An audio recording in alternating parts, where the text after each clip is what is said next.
Hello everyone, welcome to this channel. आज हम resistance से रिलेटेड कुछ न्यूमेरिकल्स करेंगे। आज मैं आपको बताऊंगी कि हमारे रेजिस्टेंस से रिलेटेड जो न्यूमेरिकल्स आते हैं एग्जाम में, तो उनको आपको किस तरीके से सॉल्व करना है। बच्चों, मेरे पास एक ये स्टेटमेंट है और एक ये डायग्राम है। ठीक है, आपको क्या करना है इसके अंदर, calculate the effective resistance between the points A and be in the circuit shown in figure. हमें इस सर्किट जो दिखाया गया है फिगर के अंदर, हमें इसमें क्या करना है, हमें इसका इफेक्टिव रेजिस्टेंस बताना है जहां पे करंट क्या है, ए से बी की तरफ जा रहा है। तो आपको सबसे पहले बेटा क्या करना है, आपको डायरेक्शन दिखानी है करंट की, क्योंकि इस क्वेश्चन को सॉल्व करने का जो बेस्ट तरीका है वो यही है कि आप इसमें डायरेक्शन मेंशन करो। तो चलो फिर स्टार्ट करते हैं। ए से हमारा करंट शुरू हुआ, ठीक है, रेजिस्टेंस के पास गया, यहां तक गया, फिर वो क्या हुआ, इस जंक्शन पे आके बेटा वो डिवाइड हो गया। एक ऊपर की तरफ जा रहा है, एक सामने जा रहा है और एक नीचे की तरफ जा रहा है। ठीक है, तो ये तीन जगह में डिवाइड हो गया। अब जो ये करंट जा रहा है यहाँ से, वो क्या करेगा, वो इस पूरे सर्किट के पास आएगा। सामने वाला करंट बिल्कुल सीधा जाएगा और ये नीचे वाला जो करंट है वो इस सर्किट में, इस एरिया के अंदर कवर होगा। यहाँ जाके ये तीनों करंट फिर मिलेंगे, ठीक है, और फिर इसके पास जाएंगे सीधा, वो बी टर्मिनल के पास। बच्चों, अब एक बात और, करंट कभी भी पीछे नहीं जाता, करंट हमेशा आगे की तरफ फ्लो करेगा। ठीक है, अब दूसरा काम आपको क्या करना है, आपको पूरे सर्किट के अंदर इनकी नंबरिंग करनी है। जो आपको रेजिस्टेंस दिए हुए हैं आपको नंबरिंग करनी है, ताकि वो उससे आपको पता चल जाए कि जो आप सॉल्व कर रहे हो वो कौन सा रेजिस्टेंस है। तो हम करते हैं, ये हमारा R1 है, ये R2 ले लीजिए, ये R3 हो गया, ये R4, ये R5, ये R6, ये R7, ये R8 और ये R9। मतलब आपको पूरे सर्किट के अंदर 9 रेजिस्टेंस दिए हुए हैं। अब जैसा कि मैंने आपको रेजिस्टेंस करवाते टाइम बताया था कि हम क्या करते हैं, हमें चाहिए होता है कि हमारा जो सर्किट है वो कॉम्प्लिकेटेड ना हो। अब मुझे इस 9 रेजिस्टेंस को बैलेंस करना या इसको संभालना बहुत ही मुश्किल है, मेंटेन करके रखना। तो इसीलिए हम क्या करेंगे, हम इक्विवेलेंट निकालते हैं। अब देखो, जैसा कि मैंने यहाँ पे करंट डिवाइड कर दिया, अब करंट डिवाइड किया तो उससे आपको दो बातें क्लियर हो गई बेटा, कि जहाँ पे आई डिवाइड हो रहा है, कहाँ पे करंट डिवाइड होता है, जहाँ पे हमारा जो रेजिस्टेंस है वो क्या हो, पैरेलल में हो। ठीक है, और जहां करंट डिवाइड नहीं हो रहा वहां पे क्या हो रहा है, वो रेजिस्टेंस क्या है, सीरीज में है। ठीक है, तो अब चलो करते हैं। सबसे पहले हम बात करते हैं, हम पीछे से सर्किट लेके चल, आगे से ही लेते हैं। चलो ऊपर वाला सर्किट ले लेते हैं हम। करंट यहाँ से आया, R1 से होता हुआ वो R2, R9 और R8 में डिवाइड हो गया। तो पहले हम R2, R3 और R4 ले लेते हैं। ठीक है, R2, R3 और R4। तो अब देखो, अगर तो ये एक ही करंट है बेटा जो जा रहा है, ये कहीं भी डिवाइड नहीं हो रहा। तो इसका मतलब क्या हुआ, जो हमारा R2, R3 और R4 है वो क्या है, सीरीज में है। सीरीज में R इक्विवेलेंट आपको निकालना आता है, तो आप निकाल दीजिए सीधा ही, R2 plus R3 plus R4। R2 की वैल्यू 1, R3 की 1 और R4 की 1, तो मेरे पास ये 3 ओम आ गया। इसका मतलब R2, R3 और R4 की जगह अब मैं क्या करूंगी, अब मैं एक 3 ओम का रेजिस्टेंस लगाऊंगी। ठीक है, इक्विवेलेंट रेजिस्टेंस हमारा 3 ओम का लगेगा। अब आपको ये डायग्राम दोबारा बनाना है ताकि आप इसको समझ सकें और सामने वाले को अच्छे से समझा सकें। पर ध्यान रखना कि जब तुम ये डायग्राम दोबारा बनाओगे तो बिल्कुल सही होना चाहिए, ऊपर की तरह। अब नीचे वाला सारा सेम हो गया, ये 2 ओम हो गया, ये हमारा 1 ओम हो गया, ये 2 ओम हो गया, ये 2 ओम, ये 2 ओम। अब ऊपर वाले तीनों की जगह मेरे पास क्या है, एक रेजिस्टेंस है, तो वो क्या है, उसको मैं एक रेजिस्टेंस लगा दूंगी। ठीक है, रहेगा अभी भी वो पैरेलल, क्योंकि बाकी दोनों के साथ उसका करंट डिवाइड हो रहा है। तो अब मेरे पास यहाँ R इक्विवेलेंट आ गया। ठीक, ये R1 हो गया, ये R इक्विवेलेंट हो गया, ये R9 था, 8 था, ये R9 हो गया, ये R7, ये R6 और ये R5। ठीक है, तो अब आगे आओ, ये सॉल्व कर लिया। अब हमारे करंट की डायरेक्शन क्या थी, यहाँ से यहाँ तक, ठीक है। अब हम नीचे वाला शो करेंगे, यानी कि R8, R7 और R6। अब देखो बच्चों, जो करंट इसके पास जा रहा है वही करंट यहाँ पे फैल रहा है, फ्लो कर रहा है। तो इसका मतलब ये तीनों भी क्या हुए, सीरीज में आ गए। तो अब इनका R इक्विवेलेंट निकाल दो, R डैश कर दो इसको, R6 plus R7 plus R8। R6 कितना 2, R7 2 और R8 2, यानी कि कितने हो गए 6 ओम, ठीक है। तो अब मेरे पास इन तीनों को सॉल्व करके क्या आया, R6 ओम का एक इक्विवेलेंट रेजिस्टेंस आ गया। अब डायग्राम को दोबारा बनाओ, ठीक है।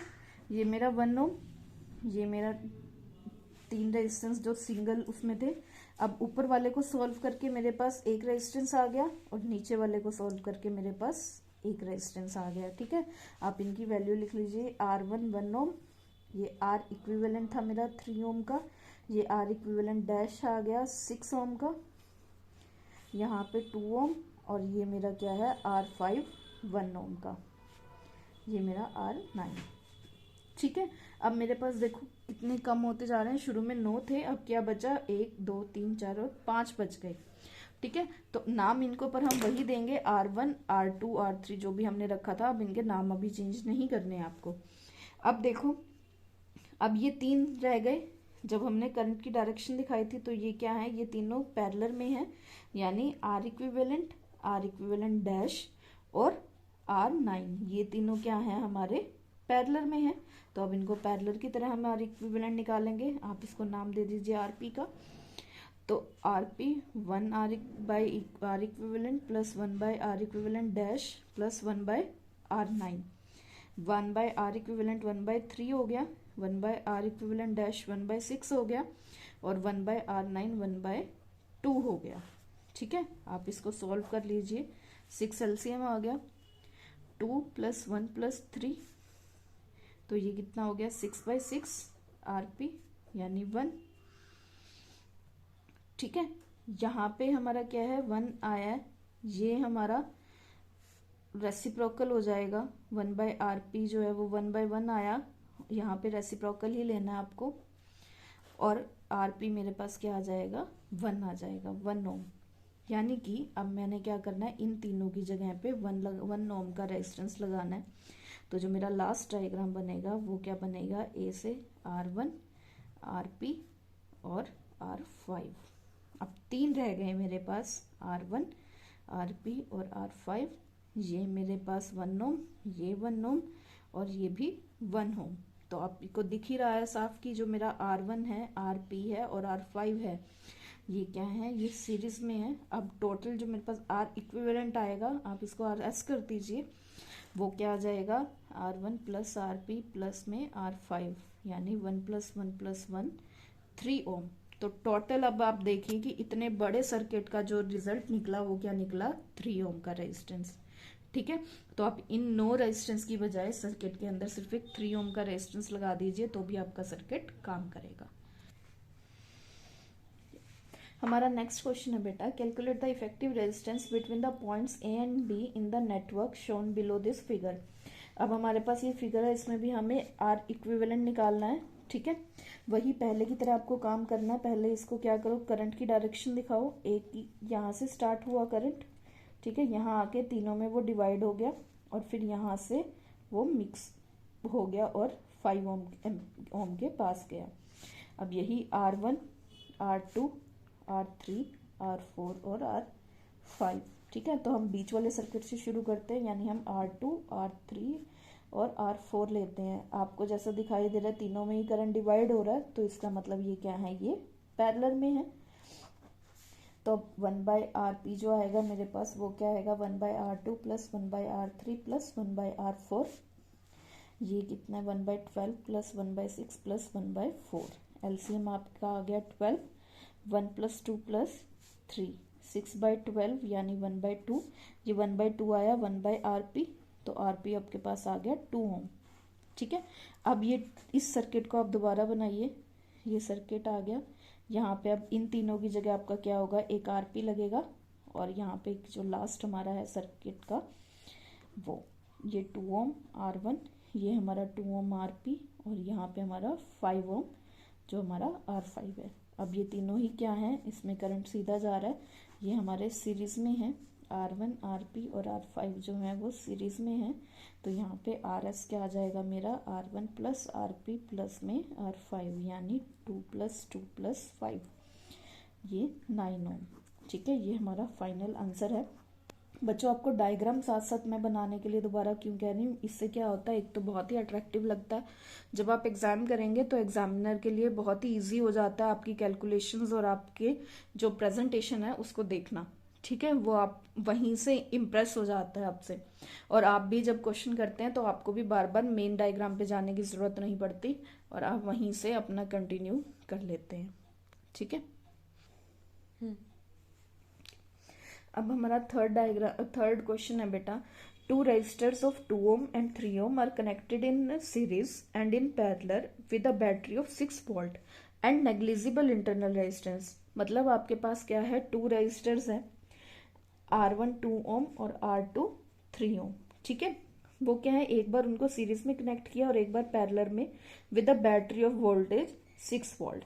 ठीक है, और उसका इंटरनल रेजिस्टेंस हमने नेग्लिजिबल कर दिया। अब हर केस में हमें क्या करना है, एक डायग्राम बनाना है और उसका करंट कैलकुलेट करना है।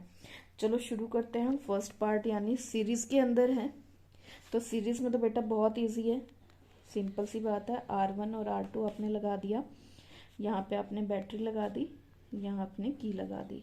ठीक है, ये 6 वोल्ट की बैटरी हो गई, ये 2 ओम और ये 3 ओम। यहाँ से करंट आया। ठीक है, आपको पता है सीरीज में जो करंट आता है वो सेम आता है दोनों रेजिस्टेंस के पास, तो यहाँ से आप R इक्विवेलेंट निकाल दो, R1 प्लस R2 कितना हो जाएगा, 2 प्लस 3 5 ओम।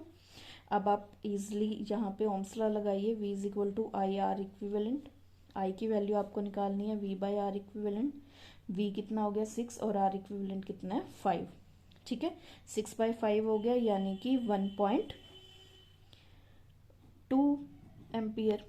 बच्चों एक बात और ध्यान रखना कि आप जब भी कोई वैल्यू निकालते हैं तो कोशिश करें कि उसको डेसिमल्स में निकालें, उसको फ्रैक्शन में मत छोड़िए, क्योंकि आपने कभी सुना है कि आपके पास करंट की जो वैल्यू आ रही है, आप नॉर्मली लैंग्वेज में आप बोलते हैं 6/5 एम्पियर करंट आपके घर में आ रहा है, ऐसा तो नहीं होता ना, हम पॉइंट्स में मेजर करते हैं। ठीक है, तो उसको फ्रैक्शन में छोड़ना सही नहीं है, वो अधूरा लगेगा, इसीलिए आपको जब फाइनल आंसर आपका निकलता है तो आप उसको पॉइंट्स में निकालिए। ठीक, ये तो फर्स्ट पार्ट हो गया हमारा। सेकंड पार्ट है इन पैरेलल।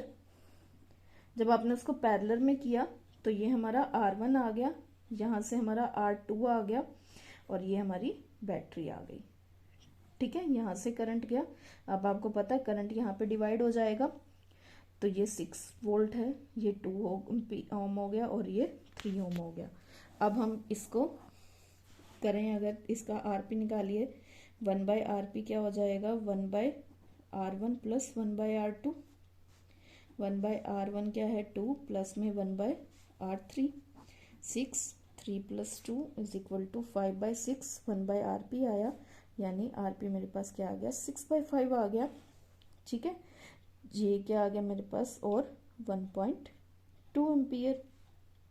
ठीक है, अब इसको आप फिर से करंट निकालिए, करंट की वैल्यू क्या हो जाएगी, V बाई R इक्विवेलेंट, तो यहाँ पे या RP लिख सकते हैं आप इसको, V क्या है 6 और R इक्विवेलेंट क्या आ गया आपका 1.2, आप इसको पॉइंट से हटाइए, इसको कैलकुलेट कीजिए 2 5, तो ये क्या आ गया 5 एम्पियर का करंट।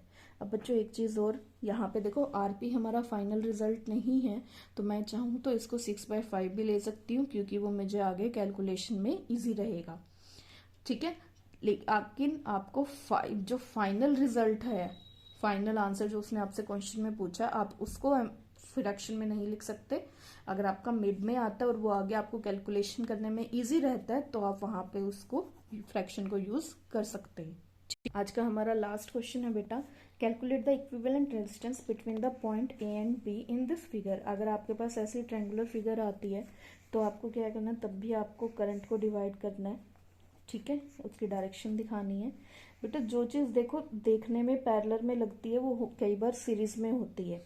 अब यहाँ देखो, ये वैसे तो आपको लग रहा होगा कि पैरेलल है, लेकिन एक्चुअल में यहाँ पे क्या हो रहा है, करंट सेम जा रहा है, तो ये दोनों क्या है सीरीज में है। वही आपको नाम देना है R1, R2, R3, R4, R5। ठीक है, आप अपनी मर्जी से कोई भी नाम दे सकते हैं। मैंने नंबरिंग यहाँ से शुरू किया, आप नीचे से भी शुरू कर सकते हैं। तो हम ऊपर वाला पोर्शन लेते हैं। R1 और R2 जैसा कि सीरीज में है, ठीक है, तो इनका आर एक्स इक्विवेलेंट क्या आएगा, R1 प्लस R2, यानी 3 + 2 = 5 ओम। ठीक, तो अब इसका नेक्स्ट डायग्राम जो बनेगा वो क्या बनेगा, नीचे वाला तो ये तो बेस हो गया हमारा। अब ऊपर 5 ओम का एक रेजिस्टेंस आ गया। नीचे का सर्किट आपको वैसा ही बनाना है जैसा उसमें दिया है। ठीक है, R4, R5, R3 और RS जो हमारा इक्विवेलेंट है। यहाँ पे 5 ओम आ गया, ये 30 ओम है, यहाँ 6 ओम आ गया और ये हमारा 4 ओम आ गया। ठीक है, अब नीचे वाला सर्किट सॉल्व करो तो R4 और R5 भी क्या है, सीरीज में है। तो ये हो गया R सीरीज डैश कर दो, R4 plus R5, R4 6 plus में 4 यानी 10 ओम आ गया। ठीक, तो अब मेरे पास जो डायग्राम बनेगा वो क्या बना, ये हमारा R3 जो लगाया हुआ था 30 ओम का, और अब यहाँ पे ऊपर आ गया 5 ओम RS और नीचे आ गया मेरा RS डैश कितने ओम का, 10 ओम का। अब बच्चों ये तीनों देखो क्या है, पैरेलल हैं, तो अब आप इनको पैरेलल इक्विवेलेंट निकाल दीजिए। जब आपने पैरेलल इक्विवेलेंट निकाला, R1/RP = 1/RS plus 1/R3 plus 1/R dash S dash. ठीक है, 1/RS 5 हो गया प्लस 1/R30 प्लस 1/R10। आप इसका एलसीएम ले लीजिए, 30, 6 + 1 प्लस में 3, तो ये कितना हो गया, 10/30 यानी 1/3, 1/RP। RP आपके पास क्या आ गया, 3 ओम। ये आपका फाइनल आंसर है। ठीक है बच्चों, अब ये आपका आज के न्यूमेरिकल्स हैं। अगर आपको पसंद आई हो वीडियो तो लाइक, शेयर एंड कमेंट ज़रूर कीजिए, और कमेंट करके अगर आपको कोई और न्यूमेरिकल में डाउट होता है तो आप कमेंट सेक्शन में जाके उसमें पूछ सकते हैं मुझे। मैं कोशिश करूँगी कि आपका जो प्रॉब्लम है वो जल्द से जल्द सॉल्व कर सकूँ। ठीक है, ओके बाय।